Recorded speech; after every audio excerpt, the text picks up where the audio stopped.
Panguva ino vanhu vosvinura, vopepuka, voona kuti aiwa vakada kuramba vachiteerera the regime kana the ruling party vanoitisiwa. Pano pavanoshaya mapictures anoratidza kuti aiwa the other one, vanoratidza kuti aiwa vari kufara vachipembera ne the ruling party, but at the end of the day vakomana macitizens anozonge achisafiswa ne the same people vanenge vaisa onto power. Sana mira mashuka mudanyura panapa, don't subscribe or like or turn the bell. Vanoposta this picture, muri kuona mapictures to 100 coup nera muponare the 2018 protest soon after my elections. Aiwa vanobudanyura vachiti escoped new Zimbabweans stop being used by ZANU-PF. When they have their internal fights, just watch. Continue your fight for your freedom.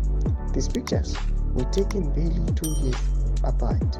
The same people you were celebrating and endorsing were now killing you, learn or perish. Instead of taking advantage of the moment of weakness of ZANU, you start joining and celebrating their factions. Desperation yacho tomashukana mudanyura panapa zvinzi aiwa vakomana munoona kuti during the coup vakomana vanenzana makabetsera kucelebrata, and after my elections mavaisa onto power, vakomana they are now abusing you, vakomana they are now fighting against you. Mashoko ari kuda panapa nyongwa navakomana aiwa news and views social media panapa vachikuda vachiti aiwa is a solution, vakomana just watch, don't join them. Sepanguva ino zvamuri kuona muri kuita internal power struggles in the regime, people they are being urged kuti aiwa don't be involved in their issues, vasiyei isu, let's just fight for our own freedom, just post kanokuza nokusupporta.